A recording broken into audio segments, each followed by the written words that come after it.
Rob Lowe said on Twitter that The Americans are the greatest show on TV right now. I want to know how you guys feel about that. What show? The Americans?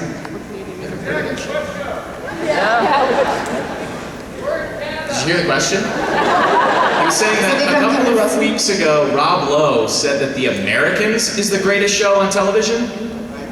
Did I get that right? Yeah. So I've never heard of The Americans. Me neither.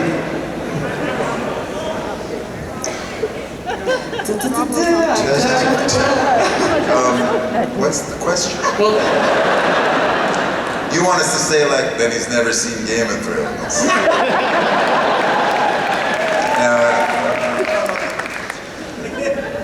well then he's never seen Game of Thrones! On that front, yeah, Rob Lowe. I've seen some things that Rob Lowe has done.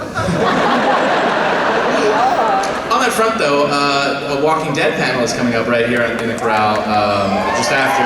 A lot of, even some potential for crossover there with the White Walkers being a bit like the Undead and the Walking Dead there. Do you guys geek out over other TV series? Are there other shows that you are fans of? Coronation Street. That's where I'm from.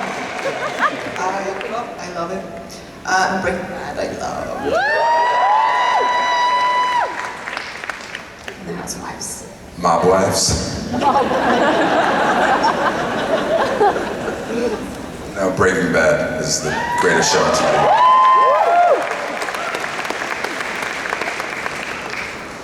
Go back down to the floor. This is one's for Peter. What's it like being taken prisoner by Caitlin for something that you didn't do? Well, it was a lot of making sure my rope thing that was binding my hands, that was all Velcroed together, wouldn't come undone in the middle of a monologue, because it constantly would. And then eventually basically just really bound me up. And it took forever to unbind for lunch or something. But I love that bit there. I like being tied up, is what I'm trying to say. I like it a lot. And Michelle Fairley, she seemed to dig it too. Go back down to the floor right there. This question's for Peter as well. My wife Teresa and I both watched your film, The Station Agent. Don't know. We both saw your film, The Station Agent, shortly after it came out, and we're very big fans and really enjoyed it. And Teresa was unable to come to the conference this year, and I know she really wanted to. So my question is just, can you say hi, Teresa? Thanks for appreciating my work. Hi, Teresa.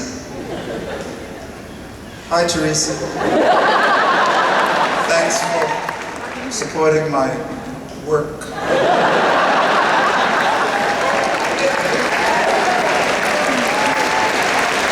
Go back up to the rafters on the left-hand side.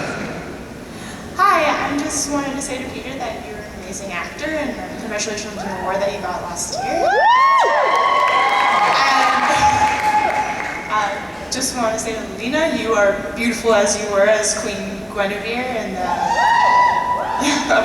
you were just amazing. And I'm just wondering if you had the influence of being Queen then and Queen now in Game of Thrones, that with a bit more scariness as your actress character, and I'm just wondering if you put those two together or was an influence. I can't really hear everything. I think just age is the difference. In 20 years. I'd like to go back and do that again, as I say, with some knowledge and what I know now. I hope that answers your question. I can't really hear you. Sorry. I just wanted to emphasize that you are as beautiful as you were then in Queen Guinevere character, and just want to say, like, You guys are amazing actors, and I'm looking forward to seeing the next couple seasons and more books written so we can see you guys act more. Thank you very much.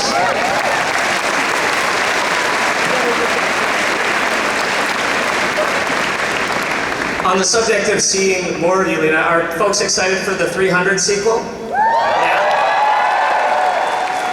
What can you tell us about it without spoiling it or having your lawyers come up on stage? Nothing? Yeah. I've been sworn to secrecy. Yeah, I can't. It's just called minus 300. It's just me. Was it nice to go back to that role, though? It was nice to go back and be more active. That's all I can say. More active, all right. Back down to the floor, right there. Hi, thank you so much for being here. And can you please say hi, Shyam and Abhijit? Can you repeat that a little closer to the mic? Hi, Shyam and Abhijit. There's an echo, so it's tough. How about just hi? Let me just ask my question then. You both play really powerful characters, and I love your scenes together. My question would be, what's your favorite scene together? I'm just gonna say it. I don't like Peter.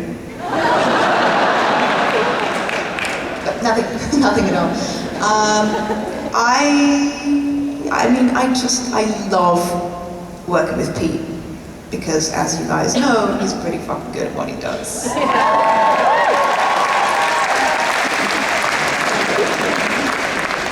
So I love, when I see a scene with us, I genuinely am thrilled because we just kind of play around. And There's some scenes coming up in this season with Daddy that if you've read the books, you sort of know what's going to happen.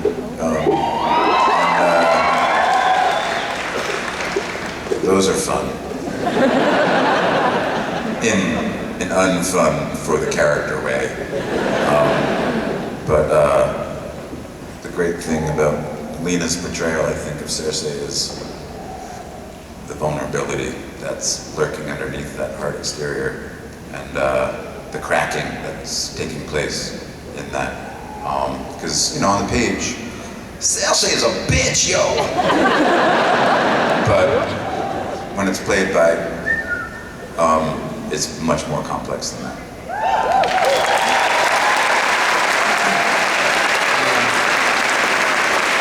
I just want to ask really quickly, in terms of the character becoming more complex with the arrival of Marjorie and really the divided attention of Joffrey, was that nice for you so far in this season to be playing that? The fact that she is becoming a bit more complex and divided? Yes, is someone actually having a baby? That's You want me to help with that? So we're both missing our kids, so hand it over. You know, I kind of keep saying it, but I'm going to reverse, say from the shell to the inside. So the fact that Marjorie has arrived and she's everything Cersei thinks she is, but Marjorie genuinely is that. That's really got under her skin. So to be faced with what she isn't and what she wishes to be, and to watch one of her biggest treasures in life jump on that ship is devastating to her. That's very serious. I'm sorry. Well, can we stick on the topic of Joffrey, because he is a very talented actor as well. Very talented in making us hate him. But I understand he's actually quite a nice guy, Jack Gleason. Jack is possibly the sweetest, smartest kid ever. Really? The first time I met him, I mean, he's older than he appears. He's very boyish looking. He was smoking a pipe. He was sitting on the steps to his trailer. Hello, Peter. How are you? It's like, I think I sought out his advice. It's like Gandalf. He's from Dublin. He's got the most beautiful Irish brogue, and so he does an impeccable British accent on the show, because he sounds nothing like Joffrey in person, and he certainly doesn't act like him. That's just a testament to how good he is as an actor. The first time I met him, he had 2 left shoes on. I'm not joking. And I said, Jack, why? I've just noticed that you're wearing your... I know, I went to the shop, and when I got home, I realized they were both left, and I just couldn't be bothered to go back there. He still had them on in season 2. So that tells you what kind of kid he is. He's awesome. We'll go back to the floor. Hi. While we're on the subject of Joffrey, I just want to know, does he get what's coming to him at the end of the season?